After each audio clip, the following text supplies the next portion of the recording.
Bonjour à tous, bienvenue sur les Chroniques du blindage. Petite vidéo aujourd'hui consacrée aux panthères. Alors vous avez vu, on a le camouflage ici qui est brut. On a fait une partie ensemble et l'autre partie, je l'avais fait hors caméra, puisque la technique des dilutions est tout à fait la même.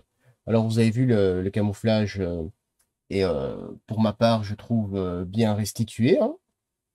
Après, les goûts, les couleurs, chacun choisit. Et on va passer les filtres pour venir redensifier un petit peu les couleurs qui auraient pu un petit peu se mélanger. Alors moi personnellement, mes filtres, je les pose pas sur un vernis, puisque si vous passez vos filtres sur un vernis, vous allez venir tout simplement poser une couche sur le vernis. Or, ce que je veux faire, c'est que la couleur de base vienne se gorger de ce filtre. J'utilise les filtres acryliques et j'ai choisi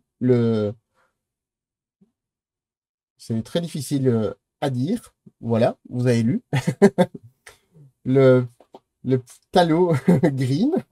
Ici, on a du red et du ocre. Voilà. Les autres, c'est un petit peu plus facile. Alors, on va voir l'utilisation.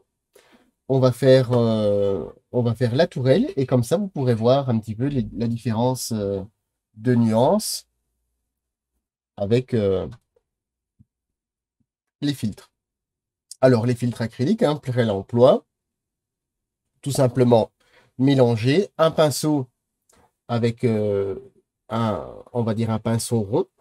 Alors, le truc qu'il y a, il faut vraiment venir, vous venez tremper votre pinceau et vous venez enlever vraiment le surplus. On ne doit pas remettre en couleur avec le filtre, on vient juste redensifier en fait la couleur, ici en l'occurrence le vert. On vient tout simplement passer sur le vert qui a été vaporisé à l'aéro. Alors, sur l'azimérite, il faut faire un petit peu plus attention du fait, si vous en mettez de trop, ça risque de partir dans les creux et ça va venir vous mettre du vert dans ce qu'il ne faut pas, on va dire.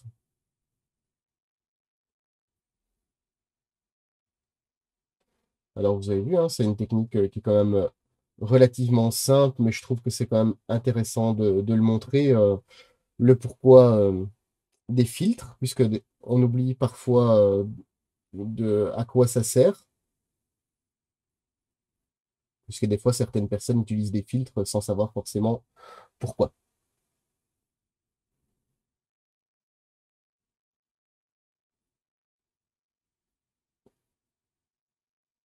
Vous avez vu, le vert redevient vraiment bien vert sur la tourelle, enfin sur toutes les pièces.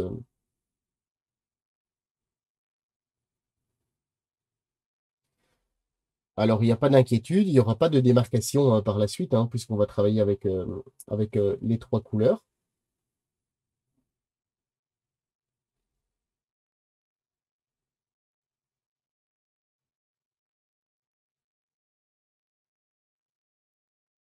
En fait, il faut juste mouiller la zone, il faut pas venir la noyer, quoi, c'est ça.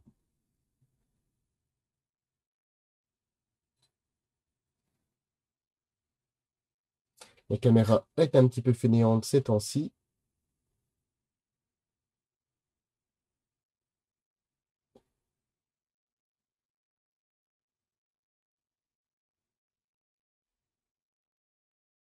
Alors maintenant, rien ne vous empêche aussi de faire des parties avec d'autres couleurs, d'autres tonalités de vert, hein. Moi, j'ai choisi des couleurs un peu plus éclatantes, du fait avec le vieillissement, ça a toujours tendance en fait à venir ternir toutes ces couleurs.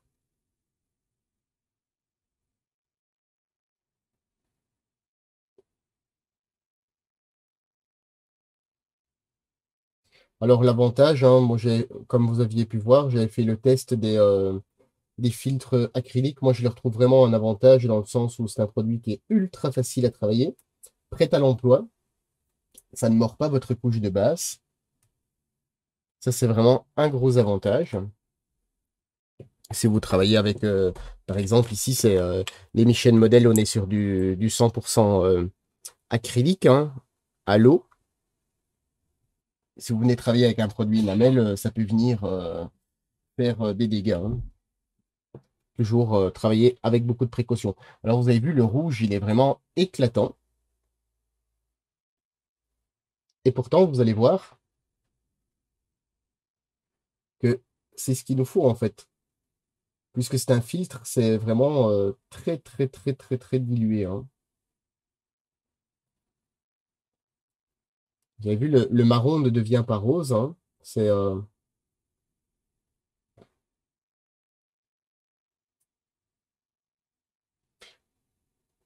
le marron ne devient pas rose, c'est vraiment ce qu'il nous fallait.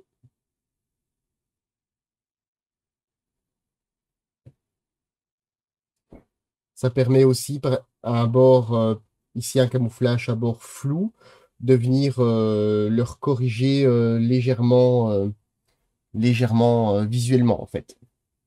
On rectifie pas les erreurs qu'on a, si on a fait des erreurs, mais du moins, ça vient le remettre un peu plus droit, si jamais, quoi.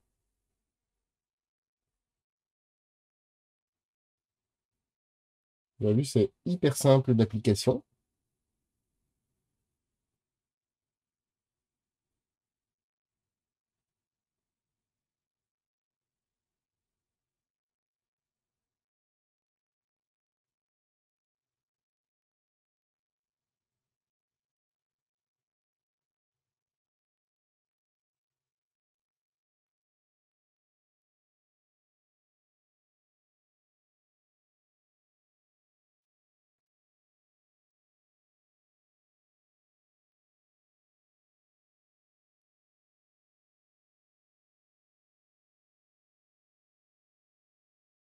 On a encore le canon.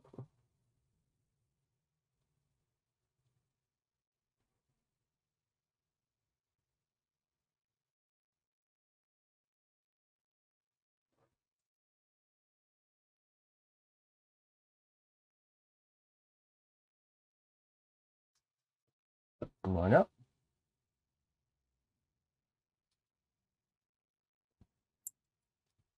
Un petit nettoyage de pinceau. Et ensuite, on passe avec la couleur ocre, hein.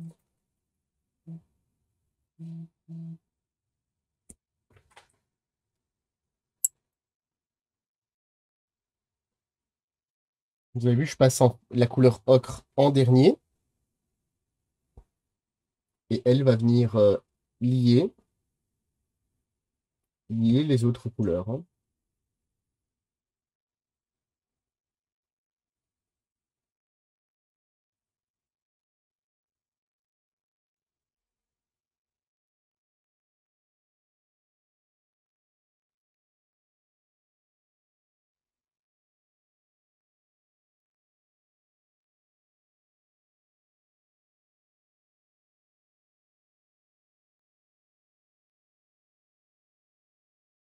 Alors, si vous débordez sur une teinte, une teinte à l'autre, c'est pas forcément grave, hein.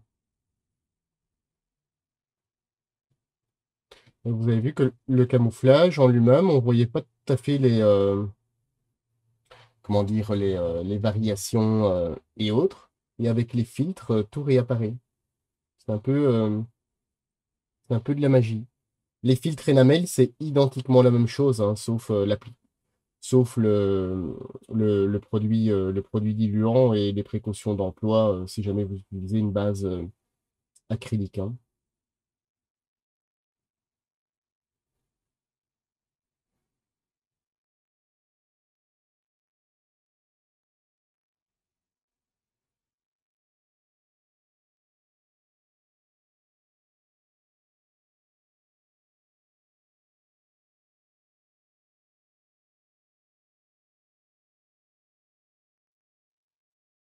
Et vous avez vu, et comme ma peinture n'est pas vernie, la couleur absorbe mon filtre, hein, c'est ce que je veux. Si la teinte aurait été vernie, bah, la couleur n'absorbe pas, bien évidemment, puisqu'elle était protégée par le vernis.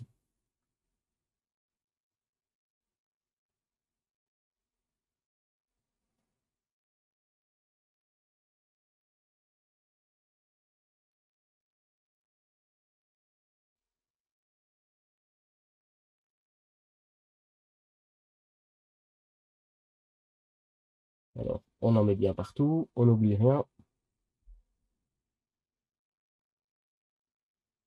J'essaye de pas trop toucher les parties peintes, hein, tout simplement pour pas déposer de graisse de mes doigts, puisque j'ai oublié de mettre des gants. Ça aussi, c'est un réflexe qu'il faut attraper, hein. L'utilisation des gants, c'est quand même intéressant, puisque on a toujours tendance à mettre ses doigts au même endroit. Et à la longue, vous allez venir patiner, hein, tout simplement, et venir déposer de la graisse, hein.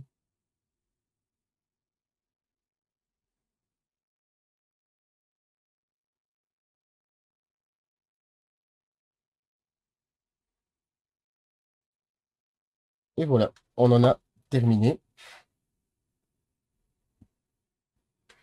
Voilà, le petit pinceau.